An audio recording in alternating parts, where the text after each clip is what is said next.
and at last we're here. So it's my bad. It took us a little longer than I thought it would, but it's October 12th. You always end on a high note. Yeah. Started Absolutely. with a small vice president. Yeah, listen. He said to me, "I hope I'm not getting in the way of the Joe Danilesn event." I said, "No, we moved you around a little bit so you wouldn't." Thank you.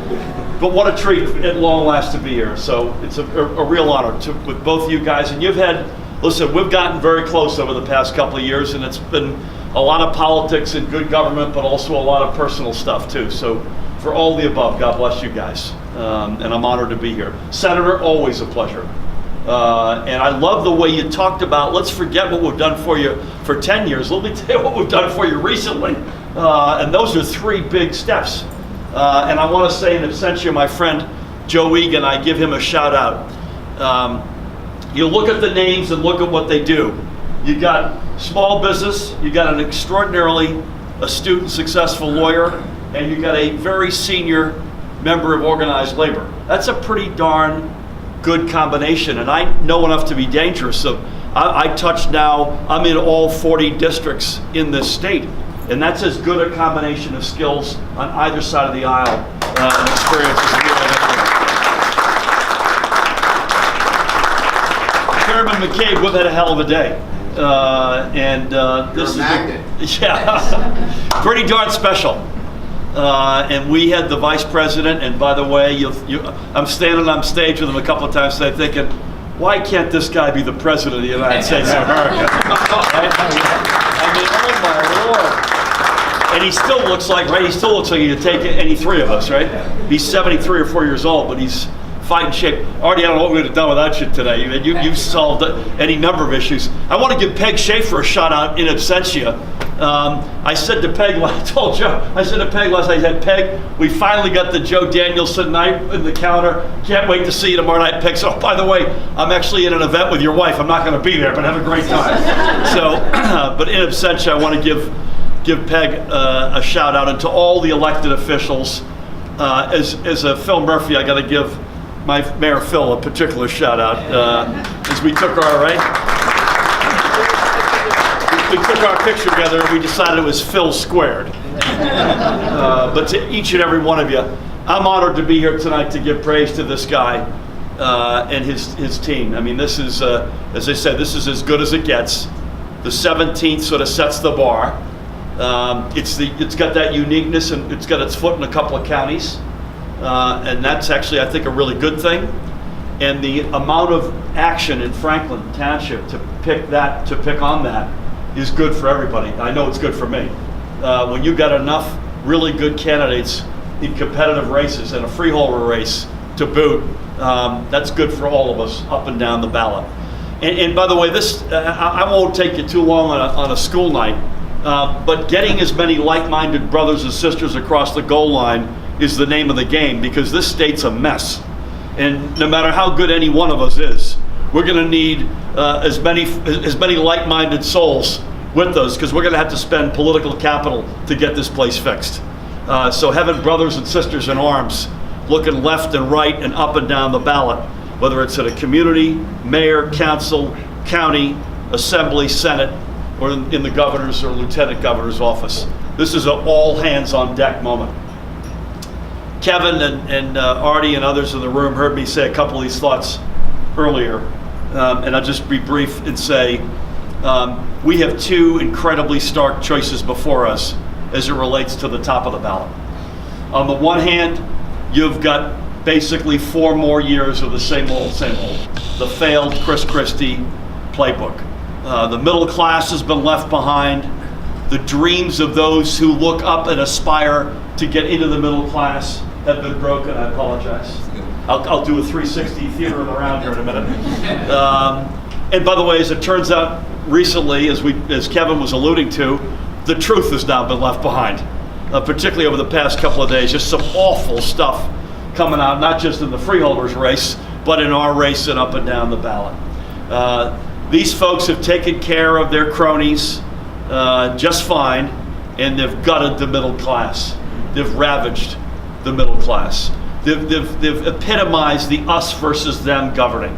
You know, I said the other night in the debate, and it's true, Christie and Guadagno were Trump before Trump was Trump.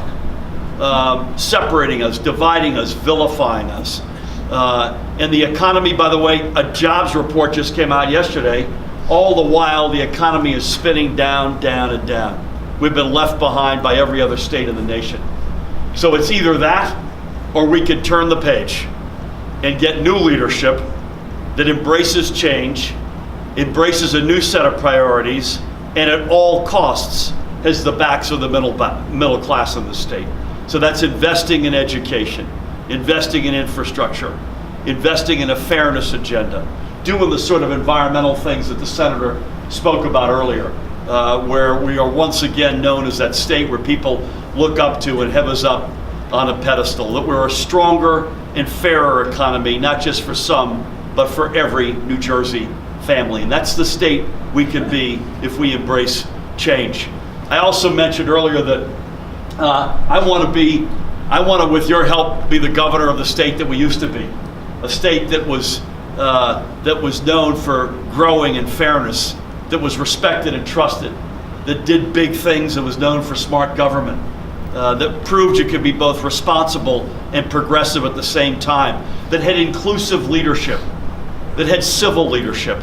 And I'm not Debbie Downer, I'm an optimist, but if you stop right there, not one of those words describes New Jersey today. Not one of them. It's because of the governor.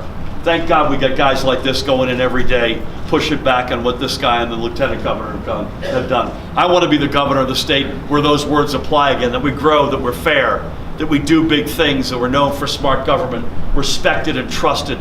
We're responsible and proudly progressive. We'll fund Planned Parenthood, sign sensible gun safety laws while respecting the Second Amendment, do something about climate change. We'll be inclusive in our leadership. I'm going to go on record right now in this room in front of everybody. Inclusive in our leadership. I will not go to the beach by myself. Well,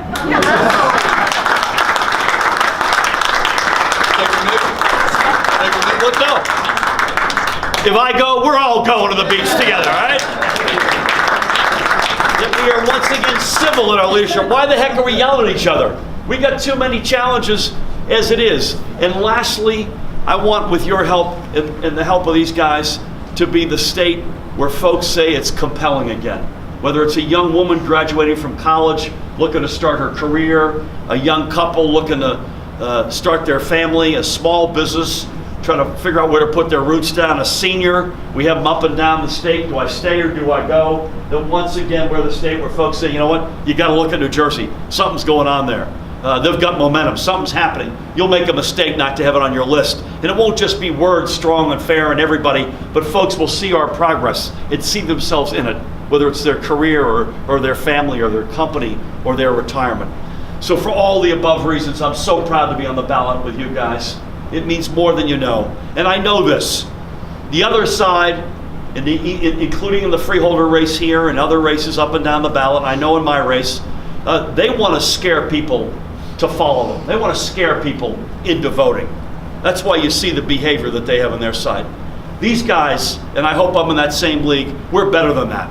We grew up in the notion that people inspire you to vote for them, inspire you to follow them.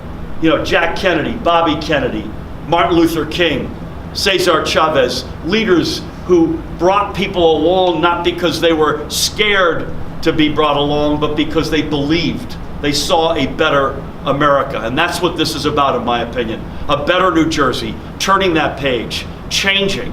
And with guys like these guys, there's no telling what we could do working together. 26 days to go. That's the one caution. Every single poll that looks good has one part of it that worries the heck out of me, and that is 30 or 40% of the folks haven't made their mind up yet.